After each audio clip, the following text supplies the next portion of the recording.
Salut, je m'appelle Cosette. Et moi, Mélissa. Nous sommes mamans et nutritionnistes spécialisées en pédiatrie. Bienvenue sur l'alimentation des enfants dans le plaisir et la bienveillance, un podcast créé pour vous, les parents bienveillants, qui ont à cœur l'alimentation des enfants et de la famille.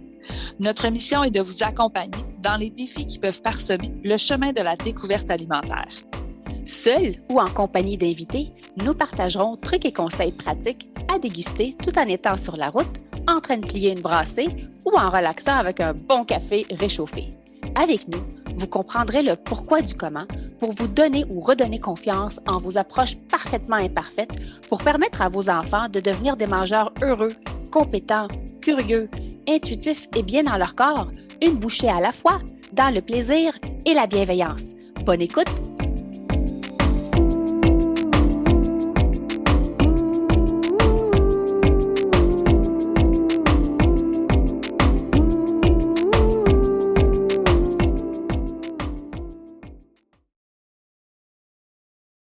Salut le parent bienveillant et bienvenue au podcast L'alimentation des enfants dans le plaisir et la bienveillance. Là, on va parler de comment établir un horaire de repas et pourquoi c'est important. C'est important, l'horaire de repas. Tu sais, après la position assise, là, je pense la deuxième des choses, puis ça, c'est peu importe, je crois, l'âge des enfants à la maison, l'importance d'avoir un horaire de repas. Puis là, on n'est pas en train de dire hey, c'est 7h05, c'est parfait, si c'est pas 7h10, non. Mm-hmm. Il y a toujours une flexibilité. Et dites-vous, l'heure à laquelle vous allez manger, c'est pas ça qui est tant important. C'est vraiment l'écart entre les occasions de manger qui est important. Parce qu'on s'entend d'une famille à l'autre, on a des lève-tôt, on a des lève-tard. Moi, j'ai un lève-tôt, puis j'ai un lève-tard à la maison. Là, ça se rapproche graduellement au fur et à mesure qu'ils vieillissent. Puis ils savent qu'on a des activités familiales, fait qu'ils essaient de se rejoindre un petit peu dans l'heure du réveil. Fait que, mettons, je sais pas, moi, un enfant se lève à 7h, on s'assoit à table, puis on mange à 7h30. OK? On finit de manger, il est 8h, ouais, à peu près. OK? Donc, un délai raisonnable, c'est 2 à 3 heures, 3h30, mais chez les tout petits, c'est vraiment plus 2 heures. Puis chez les plus vieux, plus j'approche l'âge de la maternelle, l'âge scolaire, plus je vais monter à 3 heures. Puis, tu sais, je dis ça, la maternelle, mais il y en a là qui n'ont pas faim avant 2h30, 3 heures. Fait que vous êtes les meilleurs juges. Observez vos enfants, leur comportement change. Hein? On arrête d'observer nos enfants hein? Quand ils commencent à manger de manière un peu plus autonome. Tu sais, les tout petits commencent à rentrer les poings dans la bouche, commencent à être marabouts, ils se promènent à quatre pattes vers la cuisine. Mais les plus vieux, vous allez voir, leur comportement change. Est-ce que tu es fatigué? Non, je suis pas fatiguée. Est-ce que tu es fatigué? Non, je suis pas fatiguée. Vous allez voir, la règle générale, là, on va voir, le comportement va changer, leur niveau d'énergie va changer. Ça va vous donner une idée. Je regarde là, ça fait 2h30, on se dépêche. L'horaire devrait être votre responsabilité, votre initiative. Ouais. Donc, avant que votre enfant vous dise « j'ai faim », il faut calculer nous autres. Moi, j'ai fini de manger à 8h, donc la collation devrait être à 10h. On a fini de manger 10h15. Moi, c'est à peu près vers midi et quart, midi et demi pour l'heure du dîner. Fait qu'un horaire, c'est pas l'heure du repas qui est important, c'est vraiment l'écart. Ouais. Ouais, c'est l'écart entre les occasions de manger et pourquoi on veut un horaire. Pourquoi c'est si important un horaire? Les parents, des fois, ont peur que leur enfant ressente la faim. Mais c'est tellement un sentiment, une sensation normale, puis il faut l'accueillir, puis la valider. C'est normal ressentir une faim, un gargouillement, puis on veut que nos enfants reconnaissent ces sensations-là de c'est quoi j'ai faim, pour qu'ils soient capables, une fois qu'ils ont mangé, reconnaître le bien-être que ça leur procure. Ah, là, ils vont pas dire, je suis rassasié. Non, ils vont automatiquement avoir plus d'énergie. Vos enfants, ils vont être de meilleure humeur. Même vous, là. Tu sais, à un moment donné, je dis, écoute, je suis donc même marabout, là, je réponds, ça fait longtemps que j'ai pas mangé, puis là, on dirait que je mange quelque chose, puis il y a un bien-être. Puis les enfants, on le voit dans leur comportement, ils changent, ils sont de meilleure humeur, habituellement, il y a un petit boost d'énergie. Fait que ça devrait venir de vous, l'initiative de l'horaire des repas. Et un enfant qui grignote, qui mange à toutes les heures, OK? Ce qui va arriver, c'est que votre enfant a tout le temps une petite faim, mais il n'atteint pas le rassasiement. Tout ce que je fais juste éteindre la faim. Je fais juste l'éteindre. Mais il ne ressent jamais c'est quoi être plein. Puis la satisfaction aussi est beaucoup moins là de manger, là, quand on est juste toujours en train de grignoter. Même nous, comme adultes, là, c'est comme si, comme tu dis, on est en train d'éteindre, mais il n'y a jamais la satisfaction de manger. Donc, ça peut nous ramener à toujours vouloir grignoter en recherchant un peu le plaisir, puis en effet, le sentiment de rassasiement. Là. Oui. Donc, c'est vraiment, on veut que nos enfants soient connectés à leurs signaux, les signaux que leur corps leur envoie. C'est quoi j'ai faim?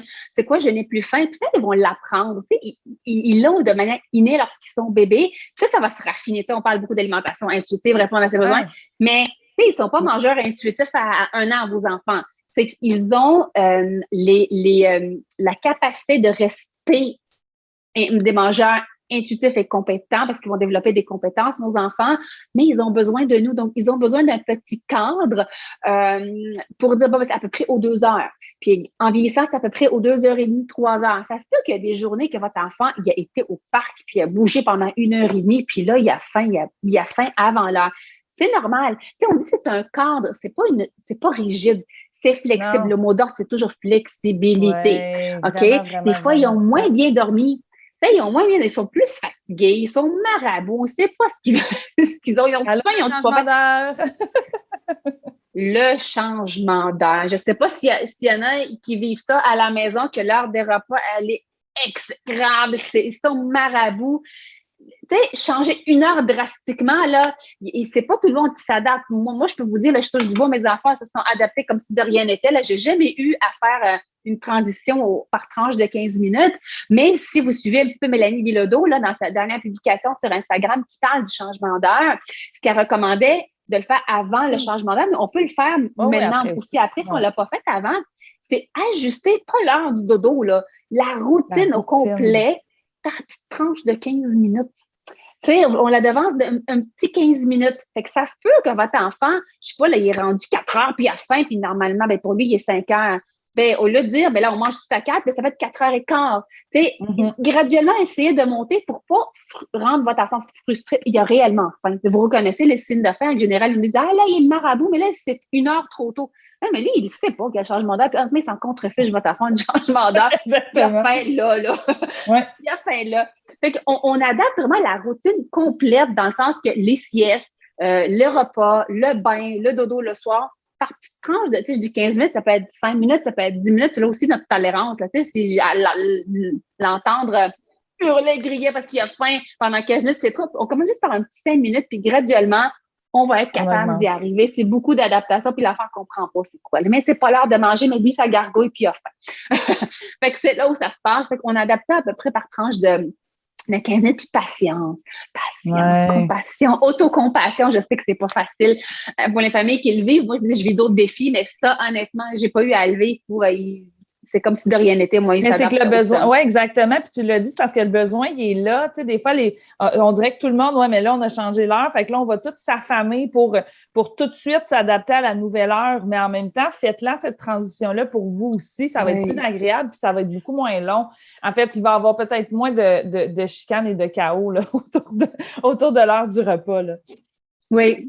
Ça, c'est pour le changement d'heure. Puis dites-vous, si on n'avait pas d'horaire, tu sais, votre enfant, peu importe, il rentre.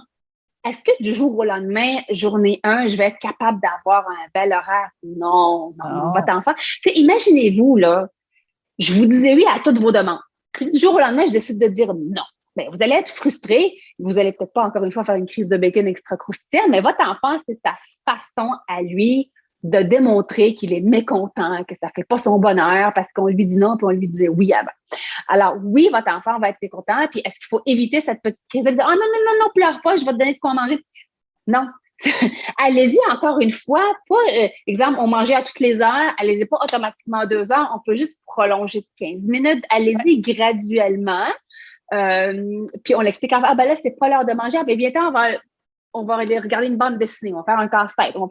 On le sort de la cuisine pour être capable d'avoir cette espèce d'écart-là parce qu'il y a aussi la routine de la journée. On ne peut pas juste manger, il y a d'autres choses à faire. Là, je veux dire, il y a des heures pour se nourrir, puis il y a des heures pour grandir. Pour moi, grandir, c'est vraiment découvrir d'autres choses, des livres, des jeux, aller au parc, aller bouger, faire des siestes. Fait que tout ça, c'est autre chose que juste manger. Fait que ça fait partie des activités, des occupations d'un être humain, manger, mais il y a d'autres choses à faire pour passer le temps que juste manger. Et c'est correct de reconnaître la faim. Fait que quand l'enfant est marabout, dit « Est-ce que ça gargouille? Est-ce que ça grogne? Est-ce qu'il y a un lot dans ton bedon qui hurle? » Fait que là, des fois, il dit non, je veux juste ça. Des fois, ils ont juste le goût parce qu'ils sont tellement habitués à avoir accès.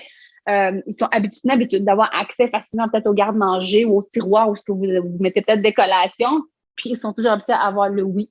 Fait que dès qu'on dit non, mais parfois, c'est comme ces trois petites lettres qui peuvent déclencher des grosses réactions. Oui, puis c'est notre responsabilité comme parents d'établir cette structure-là et puis aller, j'essaie de chercher mes mots, là, mais d'être devant la demande pour pas avoir toujours besoin de dire non. Et en même temps, on n'arrête pas de vous parler de sécuriser l'enfant, mais le fait que votre enfant sait que vous êtes là à toutes les 2 à 3 heures pour venir lui proposer quelque chose à manger. Il n'y a pas à s'occuper de ça, lui. Puis il n'y a pas justement à réaliser à un moment donné, mon Dieu, que je me sens pas bien, mais qu'est-ce qui se passe? Ils sont tout petits, ils comprennent pas. Cette prise de conscience-là, de « Hey, c'est parce que j'ai faim », ben il y a des adultes qui sont encore en train de travailler puis qu'on le perçoit pas. Moi, même avec les ados avec qui je travaille, c'est pas clair quand je leur demande « Mais toi, quand tu as faim, là, qu'est-ce que ça fait dans ton corps? » Ouais, je sais pas trop. Fait que, tu sais, les jeunes enfants, encore moins. Mais le fait que vous êtes là, un peu comme moi, je suis là aussi pour établir une routine de sommeil. La routine, c'est la sécurité des enfants. Puis je dois pas laisser l'enfant prendre le contrôle de cette routine-là parce que tranquillement, il va se déconnecter de ses signaux de faim, signaux de satiété. Mais en même temps, moi, je dis, vous travaillez avec vos enfants. Donc, si vous remarquez que votre enfant, tous les matins, à 10h30, c'est toujours lui qui vient vous voir pour vous dire qu'il a faim ou que vous l'avez vu dans son comportement, là, que c'est toujours le moment où j'ai plus de crise. Vous, après ça, OK, je vais ajuster l'horaire. Je vais aller justement m'assurer que d'agir avant que ça devienne un petit peu trop gros parce que lui, comme je disais, il ne comprend pas tout ce qui se passe. Et cette sécurité-là permet aussi à l'enfant de rester connecté à ses signaux de faim, ses signaux de satiété, parce que l'enfant, il se dira pas en finissant son repas, je suis peut-être mieux d'en prendre d'autres, je ne sais pas c'est quand la prochaine fois que je vais manger. Ouais. Il n'y a pas cet inconnu-là, il le sait, et pas parce que vous lui dites. Ça, encore une fois, très important, parce que vous le faites. Parce que des fois, juste de le dire, oui, mais tu sais, au pire, si tu as faim, tu viendras me le dire. Ouais, mais quand il te l'a dit, finalement, ça marchait pas. Puis là, ben non, il faut que moi, je me mette, j'établisse cette structure-là. Moi, c'est quelque chose que quand mes filles étaient plus petites, là, il fallait que je me parle des fois. Puis, hey, c'est vrai, là, c'est l'heure de dîner. Tu sais, puis je peux pas faire comme moi. Puis, je vais manger quand j'aurai faim. Non, il faut que je l'établisse cet horaire-là parce que sinon, ça joue sur l'humeur, ça joue sur... Puis nous, on revient toujours aux signaux de faim, signaux de satiété. Vos enfants, tranquillement, vont se déconnecter de ces signaux-là parce qu'il n'y a pas cette régularité-là et c'est à vous, c'est pas à eux. Puis j'avais une maman dernièrement en consultation qui me disait, d'après moi, il ressent pas. J'ai l'impression qu'il n'a jamais faim parce qu'il vient jamais me voir pour me dire qu'il a faim. Puis c'est un petit coco de 2 ans et demi. Puis j'ai dit, ben au contraire. Dans le fond, c'est parce que ce que vous avez mis comme cadre, comme structure, ben il le sait qu'il n'a pas à venir vous le demander. Donc, à ce moment-là, c'est bon signe aussi. Puis, je suis pas en train de dire que si votre enfant est toujours en train de vous dire qu'il a faim, c'est de votre faute qu'il fait ça. Non. Pas comme il faut, mais en même temps, c'est aussi quelque chose de dire, ben s'il n'y a pas à le demander, c'est peut-être parce que son besoin est comblé et que, tu sais, vous faites ce que vous avez mis en place est déjà bien. Oui. Puis parfois, là, ce qu'ils viennent nous le demander est un petit peu trop tard, ils ont trop faim. Oui. Là, ils ont passé la phase de la faim, puis là, ils ont trop faim. Puis là, quand on dit « attends une minute », là, ils viennent d'exploser. Fait que c'est pour ça qu'il faut que ça vienne un petit peu de nous, parce qu'ils réalisent, ils sont, comme je dis, dans leur job d'enfant, ils sont en train de faire leur travail d'enfant, un casse-tête, whatever, un Lego. Puis là, à un moment donné, ils réalisent ils ont trop mal au ventre, la gargouille. J'ai faim, mais il aurait dû manger peut-être une bonne dizaine de minutes. Fait qu'il y aller de l'avant puis de le proposer, je pense que c'est un des meilleurs conseils. Alors, oui, l'horaire est important pour plusieurs raisons. Et l'heure à laquelle vous mangez, c'est pas là-dessus qu'on focus, c'est vraiment le délai entre les occasions de manger. Qu'on ait 5 occasions de manger, certaines familles, si on a des enfants un petit peu plus vieux, c'est 6 occasions de manger, surtout lorsque l'heure du souper, elle est quand même assez tôt. Puis il y a un bel écart entre le souper et le dodo, donc un minimum d'1 heure et demie. Donc, il y a lieu de mettre une autre collation, mais vous êtes responsable de l'horaire, puis vous êtes les meilleurs juges. Regardez vos enfants, leur comportement et tout. Donc, c'est la collation, elle est là ou elle n'est pas là pour l'heure du dodo. Alors, j'espère que ça répond à vos questions en lien avec l'horaire. Sinon, n'hésitez pas, c'est toujours un plaisir de répondre à vos commentaires, soit en perso ou sur les plateformes. Alors, j'espère que tu as aimé cet épisode et si c'est le cas, abonne-toi à notre podcast. Et si le cœur t'en dit, tu peux nous laisser une note ou un commentaire écrit car c'est comme ça qu'on peut faire connaître ce podcast à d'autres parents, futurs parents, des gens qui gravitent autour de la parentalité en général. Tu peux aussi nous écrire en tout temps. Si tu as des sujets ou des inquiétudes en lien avec l'alimentation de ton ou de tes enfants, ce podcast, on l'a créé pour toi et on souhaite du plus profond de notre cœur de maman et de nutritionniste qu'elle puisse répondre à tes besoins maintenant.